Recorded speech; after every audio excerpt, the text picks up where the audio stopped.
Esta noite vamos proclamar o Salmo 19, os versículos do 12 ao 14, que são os últimos 3 versículos do Salmo. Estas palavras são uma oração de Davi, são uma oração que nós mesmos temos feito há vários anos. E ficamos bastante surpresos com algumas das respostas. Porque começa com: quem pode compreender os seus erros? Limpa-me de falhas secretas. E olho para trás e fico surpreso com a quantidade de falhas secretas em mim, que Deus trouxe à luz desde que começamos a orar assim. Então, oraremos até o fim e convidaremos você a se juntar a nós na oração do último versículo. Quem pode entender seus erros? Limpa-me de falhas secretas. Afasta também o seu servo dos pecados presunçosos, e não deixe que eles tenham domínio sobre mim. Então serei irrepreensível e serei inocente de grande transgressão. Que as palavras da minha boca e a meditação do meu coração sejam aceitáveis aos teus olhos, ó Senhor, minha força e meu Redentor.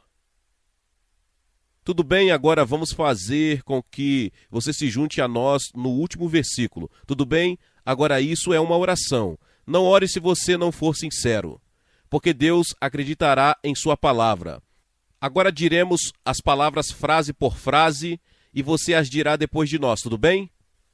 Que as palavras da minha boca e a meditação do meu coração sejam aceitáveis aos teus olhos, ó Senhor, minha força e meu Redentor. Agora vamos deixar você dizer isso mais uma vez, desta vez junto conosco. Tudo bem? Você está pronto?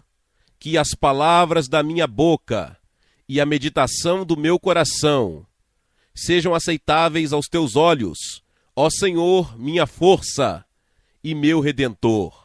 Deus o abençoe. Agora vamos voltar ao tema dessa sessão desta noite, que é a autoridade e o poder da palavra de Deus. Na minha sessão anterior, eu indiquei para vocês, existem 2 maneiras diferentes pelas quais o título A Palavra de Deus é aplicada. É aplicada à Bíblia e é aplicada a Jesus Cristo. Cada uma delas é chamada de Palavra de Deus. E isto revela o fato de que existe uma identidade completa entre Jesus e a Bíblia. A Bíblia é a palavra escrita de Deus, Jesus é a palavra pessoal de Deus. E se realmente quisermos estar corretamente relacionados com Jesus, temos que estar corretamente relacionados com a Bíblia. Não podemos estar corretamente relacionados com Jesus, mas erroneamente relacionados com a Bíblia. Portanto, esta noite quero abordar este tema, que é obviamente de grande importância: a autoridade e o poder da palavra de Deus. Para começar com a questão da autoridade, se você parar e considerar, perceberá que a palavra autoridade vem diretamente da palavra autor. Em outras palavras, a autoridade de qualquer obra é a autoridade do autor. É o autor quem dá autoridade a tudo o que produz. Então precisamos saber quem é o autor da Bíblia. Quem é o autor das Escrituras? A Bíblia responde claramente a esta pergunta. Em 2 Timóteo 3, versículo 16, ela diz: toda a Escritura é inspirada por Deus e é útil para o ensino, para a repreensão, para a correção, para a instrução na justiça, para que o homem de Deus seja perfeitamente equipado para todo bom trabalho. Portanto, se você deseja estar completo e totalmente equipado para toda boa obra, a fonte de tudo isso são as Escrituras. E Paulo diz: toda a Escritura é inspirada por Deus. A palavra grega é inspirada por Deus. E a palavra para respiração e a palavra para espírito são idênticas. Então isso significa que toda a Escritura é inspirada pelo Espírito de Deus. Em outras palavras, a autoridade por trás de toda a Escritura é a autoridade do Espírito Santo. Ele é, em última análise, o autor.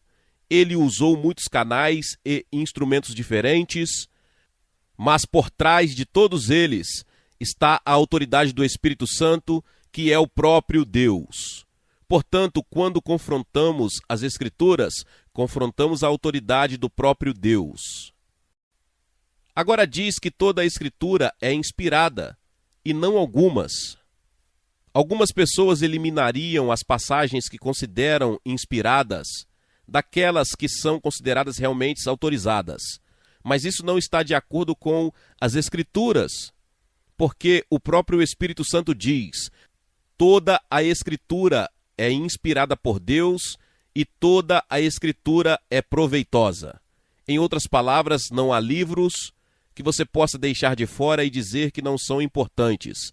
Livros como Esdras e Neemias são muito importantes. O Cântico dos Cânticos é muito importante. O profeta Naum é muito importante. Não se concentre apenas em algumas passagens bem conhecidas das Escrituras e pense que elas são tudo o que importa, porque isso não é correto. E se você quiser estar equipado, você tem que estar equipado por toda a Escritura. E isso levará muitos anos, mas é progressivo. Você pode progredir cada vez mais enquanto medita, estuda e aplica a palavra de Deus. E lembre-se que Jesus disse que construir sobre o seu fundamento é ouvir e praticar a palavra de Deus. Não apenas ouvir, mas ouvir e praticar. E então, no que diz respeito à interpretação das Escrituras, existe apenas um intérprete autorizado. E esse é o autor. Por aí, em algum lugar, você pode encontrar vários livros com o meu nome, eu sou o autor. Se você não tem certeza do que eles querem dizer, sou a melhor pessoa para consultar, porque sei o que quero dizer. Posso não ter dito isso tão claramente quanto deveria, mas sei o que quis dizer. E se você quiser saber o que significa qualquer passagem das Escrituras, consulte o autor. Ele é o único que está autorizado a interpretar as Escrituras. Pedro diz em 2 Pedro capítulo 1, versículos 20 e 21. Sabendo primeiro isto, que nenhuma profecia das Escrituras é de qualquer interpretação humana, nenhum indivíduo pode dizer, bem, eu sei, isso é o que significa. O único que está autorizado a interpretar é o Espírito Santo.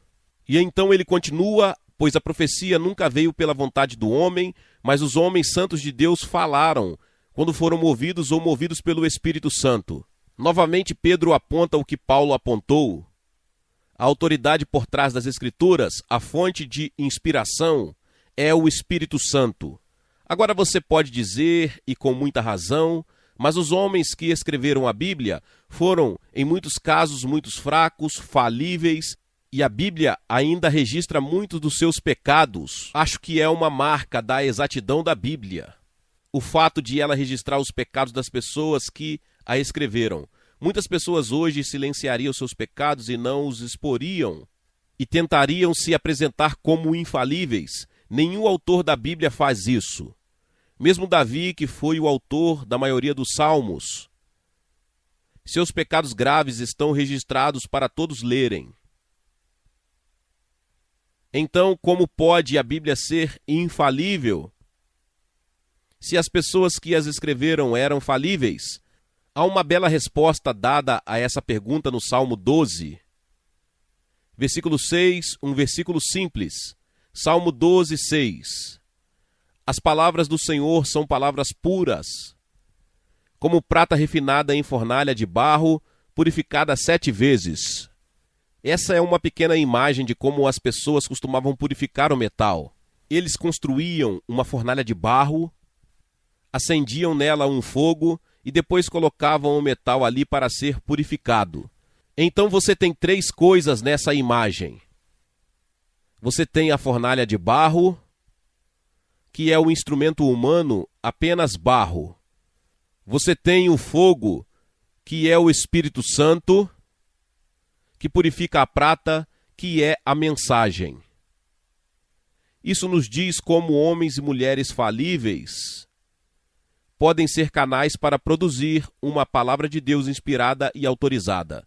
Deixe-me dizer isso de novo. O barro é o vaso humano, o fogo é o Espírito Santo, a prata purificada 7 vezes, absolutamente pura, é a mensagem de Deus. E o número 7 na Bíblia nos liga a 2 coisas: o Espírito Santo e a perfeição. E a perfeição é pelo Espírito Santo. Assim a Bíblia, embora tenha vindo através de vasos de barros e homens e mulheres fracos e falíveis e pecadores, foi purificada 7 vezes pelo fogo do Espírito Santo. É totalmente confiável. Agora precisamos considerar a atitude do próprio Jesus em relação à Bíblia, porque para nós que somos seus discípulos, ele é o modelo. Como ele se relacionou com a Bíblia? Bem, olhamos uma escritura nesta manhã, mas vamos olhar novamente em João capítulo 10. João capítulo 10, versículo 35, não precisamos olhar os outros versículos, apenas este. João 10, 35. Jesus disse, e é no contexto de uma discussão com os líderes judeus, você não precisa entrar nisso. Se aquele que é Deus o chamou de deuses a quem veio a palavra de Deus, e a Escritura não pode ser anulada. E eu mencionei esta manhã, mas direi novamente, ali Jesus dá a Bíblia, os 2 títulos que seus seguidores mais usaram desde então, a palavra de Deus e as Escrituras. Quando diz que a Bíblia é a palavra de Deus, significa que ela procede de Deus. Não procedeu do homem, veio do céu, de Deus. E quando diz a Escritura, significa aquilo que foi registrado por escrito. Deus disse muitas coisas que não estão registradas por escrito, mas aquelas que são registradas nas Escrituras, na Bíblia, são registradas para nosso benefício especial.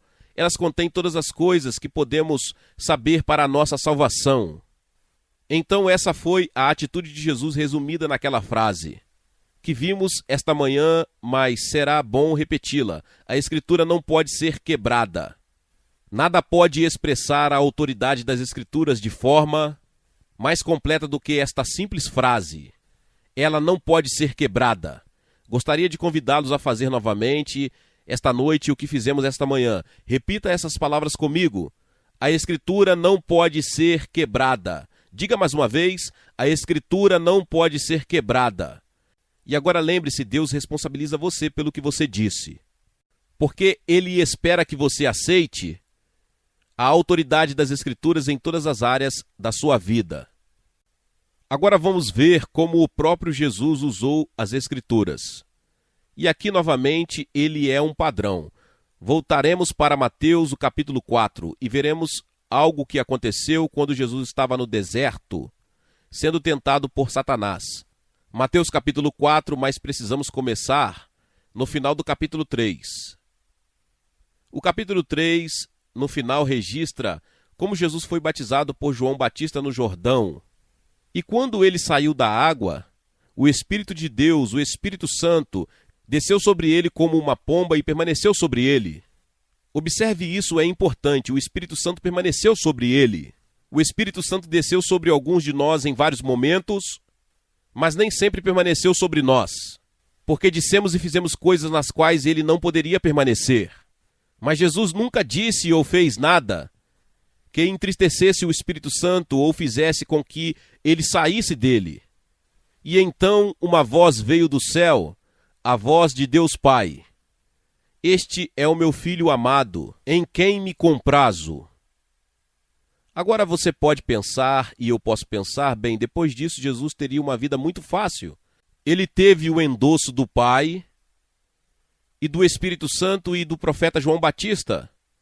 Mas não é assim. A próxima coisa que aconteceu foi, ele se encontrou no deserto jejuando por 40 dias e sendo tentado por Satanás. E então, por favor, não imagine que a bênção de Deus sempre tornará a vida mais fácil para você.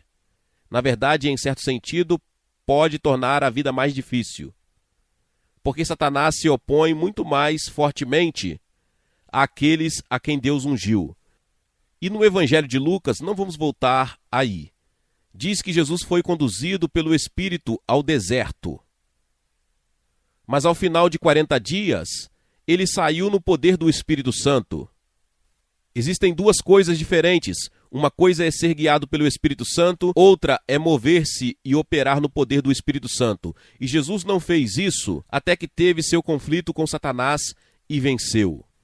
E de uma forma ou de outra, isso se aplicará a cada um de nós. Teremos que vencer a tentação e a oposição para podermos mover-nos no poder do Espírito Santo. Agora, quando o tentador veio até ele, em Mateus capítulo 4, Satanás, a primeira coisa que ele o tentou a fazer foi duvidar. Essa é quase sempre a abordagem inicial de Satanás. Ele não negará imediatamente a palavra de Deus, ele a questionará. Ele fará com que você duvide disso. Isso funcionou tantas vezes na história da igreja que ele nunca teve que encontrar outra tática, porque sempre parece funcionar. Mas não deixe isso funcionar com você. Então você percebe a primeira coisa que Satanás disse a Jesus, no capítulo 4 de Mateus, versículo 3, agora quando o tentador se aproximou dele, disse, se tu és o Filho de Deus, manda que essas pedras se transformem em pães. Agora Deus tinha acabado de falar do céu e disse, este é meu Filho amado, mas Satanás estava desafiando-o a duvidar do que ouvira de Deus. Se você é o Filho de Deus, faça algo para provar isso. Faça dessas pedras pães.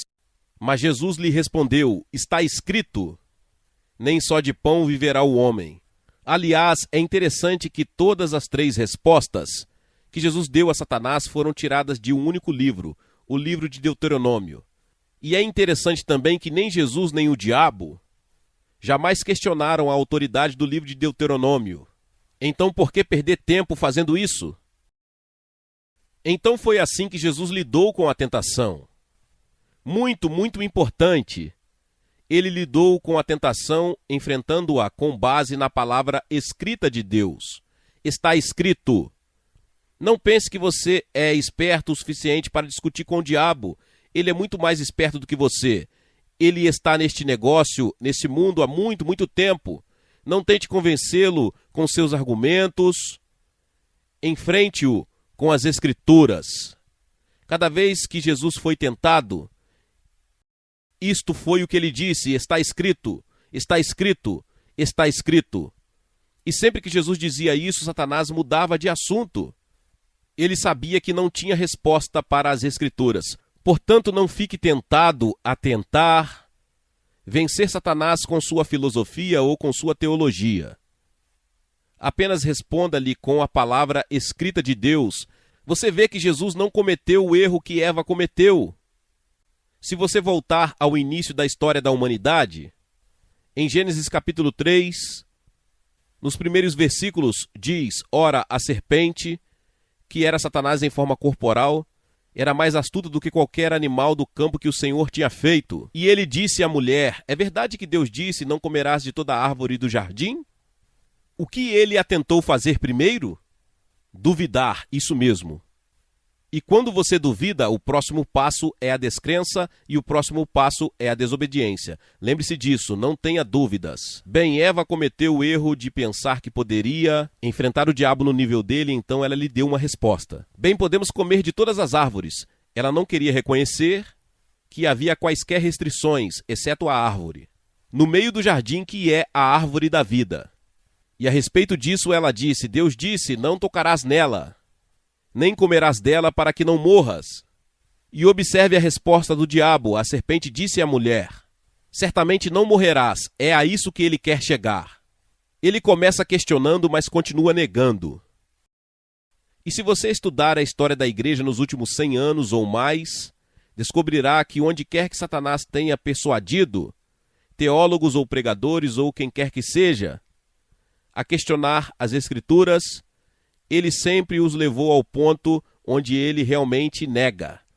Não comece nesse negócio. Não comece nesse caminho descendente e escorregadio.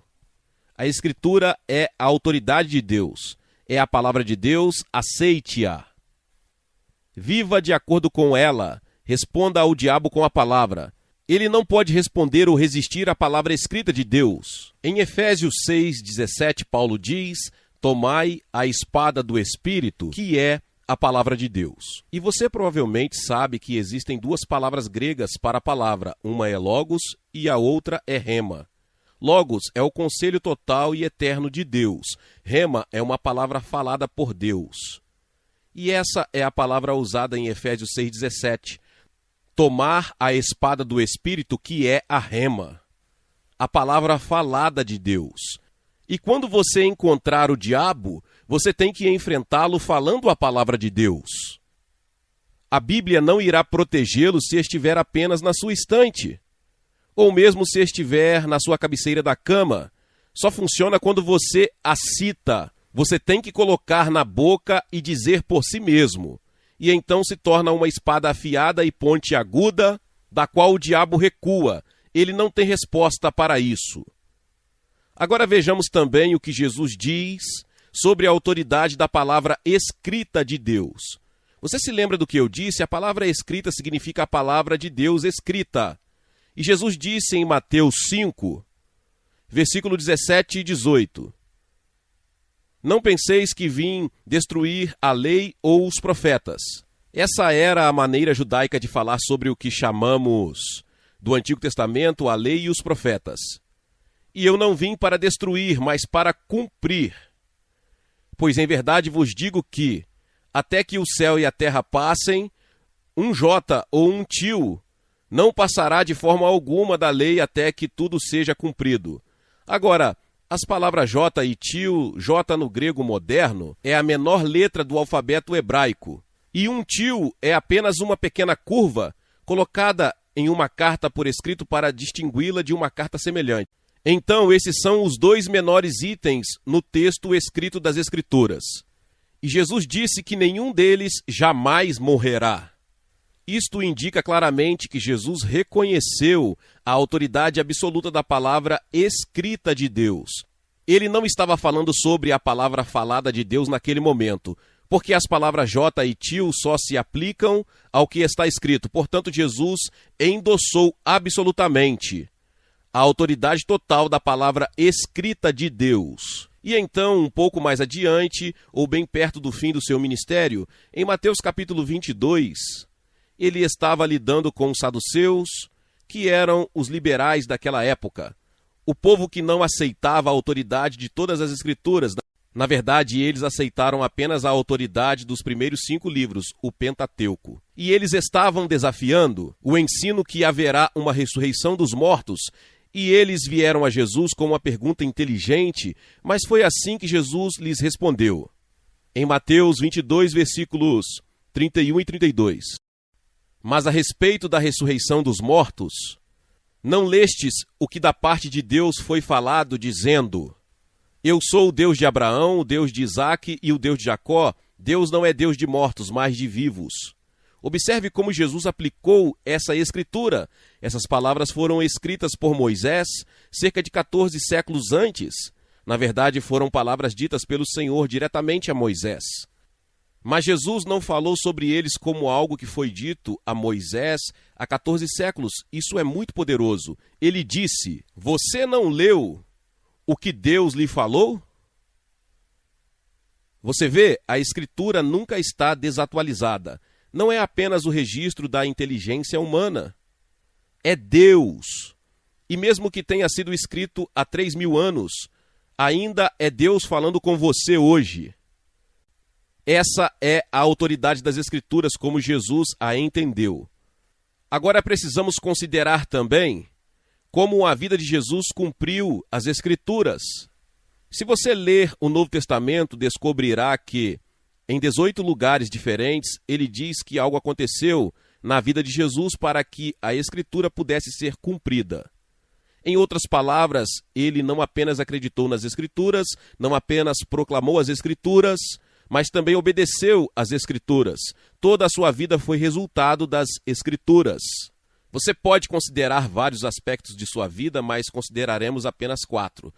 Seu nascimento, sua vida humana, sua morte e sua ressurreição. A respeito de todos esses, a Escritura diz que aconteceu para que se cumprisse as Escrituras. Jesus não poderia de forma alguma ter endossado mais fortemente a autoridade das Escrituras do que isso. Agora vamos nos voltar para o Novo Testamento. Qual é a autoridade por trás do Novo Testamento? Você ficará surpreso ao saber que é o mesmo que está por trás do Antigo Testamento. Vejamos duas passagens em que Jesus falou aos seus discípulos. Em João capítulo 14, versículos 25 e 26. Jesus está se despedindo dos seus discípulos, ele os está preparando para o fato de que ele irá partir. E ele diz: estas coisas vos falei enquanto estava convosco. Mas o ajudador, o Espírito Santo, esse é o título do Espírito Santo. O ajudador, às vezes ele é chamado de Consolador. O Espírito Santo que o Pai enviará em meu nome, ele lhe ensinará todas as coisas e trará à sua lembrança todas as coisas que eu lhe disse. Portanto, a autoridade por trás dos escritos dos apóstolos é a autoridade do Espírito Santo. E Jesus disse que ele fará duas coisas: tudo o que eu não te ensinei, ele te ensinará. E tudo o que eu disse que você possa ter esquecido, ele trará à sua lembrança. Portanto, o registro dos evangelhos não depende da memória humana. Depende da verdade do Espírito Santo. E novamente em João 16, versículos do 12 ao 14. A mesma coisa é revelada. Jesus diz aos seus discípulos que ainda tenho muitas coisas para lhe dizer, mas vocês não podem suportá-las agora. No entanto, quando ele, o Espírito da verdade, vier, e deixe-me salientar que Jesus quebra as leis da gramática para enfatizar que o Espírito Santo não é uma coisa, ele é ele. Não posso entrar nisso porque é muito complicado, mas de acordo com a gramática grega, ele deveria ter dito isso. Ele não fez isso, ele disse que sim. Em outras palavras, por favor, entenda, o Espírito Santo não é apenas isso. Ele é ele. Ele é uma pessoa, você precisa se relacionar com ele como uma pessoa. Quando ele, o Espírito da verdade, vier, ele irá guiá-lo em toda a verdade. Pois ele não falará por si mesmo, mas tudo o que ele ouvir, ele falará. E ele lhe dirá coisas que estão por vir. Então, novamente, Jesus diz: qualquer ensinamento que você precisa e ainda não recebeu, ele virá a você pelo Espírito Santo. Ele não falará de si mesmo ou de si mesmo, mas tudo o que ele ouvir, ele falará. E ele lhe dirá as coisas que estão por vir. E então, o próximo versículo: ele me glorificará, porque tomará do que é meu e vô-lo anunciará. E deixe-me salientar que essa é outra marca extremamente importante do Espírito Santo. Ele sempre glorifica Jesus. E se você alguma vez for confrontado por manifestações espirituais que não glorificam a Jesus, mas dão glória a um homem ou a alguma outra direção, pode ter certeza de que não é o Espírito Santo. Porque o ministério supremo do Espírito Santo é revelar e glorificar a Jesus. Essa é uma boa maneira de testar os espíritos. A Bíblia diz que devemos testar os espíritos. E você pode testar se algo vem do Espírito Santo. Um teste seguro é: isso glorificará Jesus. Do contrário, pode soar muito bem, pode soar muito espiritual, pode ser pronunciado em voz alta e retumbante, mas não vem do Espírito Santo. Porque ele não glorificará ninguém além de Jesus. E no momento em que as personalidades humanas começam a glorificar-se, o Espírito Santo diz: desculpe, mas tenho que partir.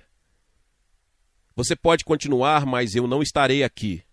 E é assim que muitos ministérios se perderam na memória viva. Minha memória viva que vai muito além da sua.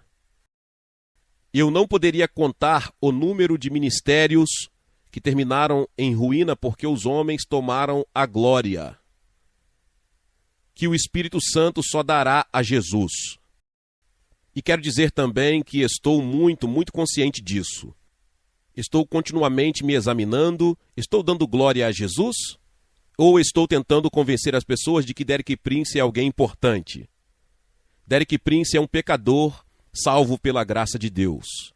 Glória a Deus, louvado seja o nome do Senhor. Que palavra poderosa.